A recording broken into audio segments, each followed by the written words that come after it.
कि अरे भाई आसमान में कैसी गड़गड़ाहट हो रही है। तो देख क्या रहे हैं लोग कि लोग निहारी रहे आसमान में, तीन विमान समान पड़े रे। आगे पीताम्बर पीछे में कान्ह बेचारू खगे सब पिछाड़ी उड़े रे। तीनों लोग एक ही दिशा की ओर बढ़ते आ रहे हैं और जब कौरवों की सभा में उपस्थित होते हैं तो द्रौपदी जी तो अंदर अंदर खुश हो चुकी थी, हर्ष गदगद हो चुकी थी कि अब मेरा भाई आ गया है, मेरा कोई कुछ बना बिगाड़ नहीं सकता। लेकिन चूंकि लेट करके गए थे तो अपनी नाराजगी का इजहार करने के लिए अपना मुंह फेर लेती हैं, दूसरे तरफ कर लेती हैं, कन्हैया की ओर नहीं देखती हैं। तो कृष्ण उनको खुश करने के लिए कहते हैं कि अरे पगली, जब से मुझे आहट हुई कि तेरी आबरू और अस्मिता खतरे में है, तब से तो मैं लगातार चला ही आ रहा हूं। किस चीज को लेकर इतनी नाराज है? कौन सी चीज तुमको इतना मलाल पैदा कर दी है कि मुझसे आंखें नहीं मिला रही है, मुंह फेर ली है? अभी तो तेरी आधी से ज्यादा साड़ियां भी बची हुई हैं, अब तो मैं आ चुका हूं। तो कृष्ण ने कहा कि राहों में पानी तना पियनी, अब फिर गाल फुलाई रिसाई बाटू। कहना रे, जब से आहट हुई तब से चला ही तो आ रहा हूं, कहीं रुका भी तो नहीं, पानी भी तो नहीं पिया। कह राहों में पानी तना पियनी, फिर गाल फुलाई रिसाई बाटू। सारी दुआरी का बात तू हर लुगरी बद काहे कुहाई बाटू। सारी दुआरी का बात तू हर लुगरी बद काहे कुहाई बाटू। साड़ी के ऊपर साड़ी ओढ़ाई बकाहे बदे अकताई बाटू। अरे कहने कितना साड़ी पहनेगी रे, तीनों लोक के सारे वस्त्र तुझको पहना दूंगा। किस चीज के लिए नाराज है? ऐसे अनगिनत कौरव पैदा हो जाएंगे तो भी तेरी अस्मिता और आबरू नहीं जाने पाएगी। तो द्रौपदी का क्रोध अभी शांत नहीं हुआ था। द्रौपदी ने कहा कि आ गईला है तो बड़ी लंबी लंबी बात कर, द्वारिका दे दे। कहनी कि राजऊ पाठत ना मंगनी, अब तो हसे मंगनी लुगरी एक कविता। राजऊ पाठत ना मंगनी, तो हसे मंगनी लुगरी एक कविता।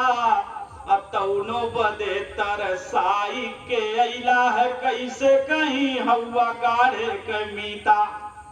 अब ताना मार दी कि कंस के जेहल में रोवत, तजी के चली गल जे अपन माई।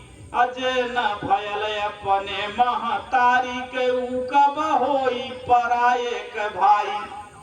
कहीं आपकी तो आदत है धोखा देना। कंस के जेल में अपनी माँ को रोता हुआ छोड़कर आप चले गए थे, आप अपनी माँ के नहीं हुए। तो मेरा आपका कोई एक कोख से तो जन्म हुआ नहीं है, सामाजिक भाईचारे का रिश्ता है भाई बहन का। तो जो अपनी माँ का नहीं हुआ वो पराये का भाई कैसे हो सकता है? यह तो आपके ब्लड में है। तो सुभद्रा भगवान कृष्ण की सगी बहन थी। भगवान ने द्रौपदी को खुश करने के लिए सुभद्रा को नीचा दिखाया और द्रौपदी का स्थान उससे ऊंचा दिखाया।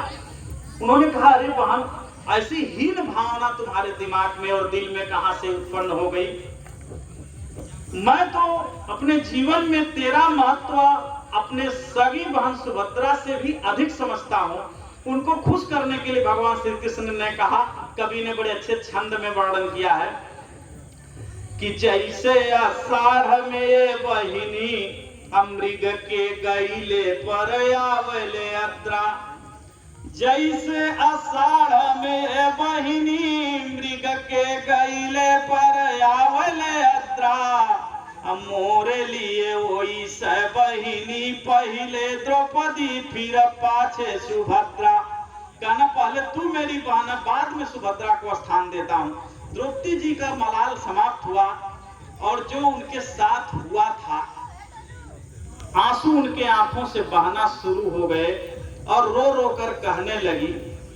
करुण रस का एग्जाम्पल कि अइला बड़ा निक कैला चला, अनत का गति हो त हमार कन्हैया। आइला बड़ा निक कैला चला, न त का गति हो त हमार कन्हैया। अजबले तू ही आयल ना रहला, धने जनन मोह धाने के पैया। जबले तू ही आयल ना रहला, धने जनन मोह धाने के पैया।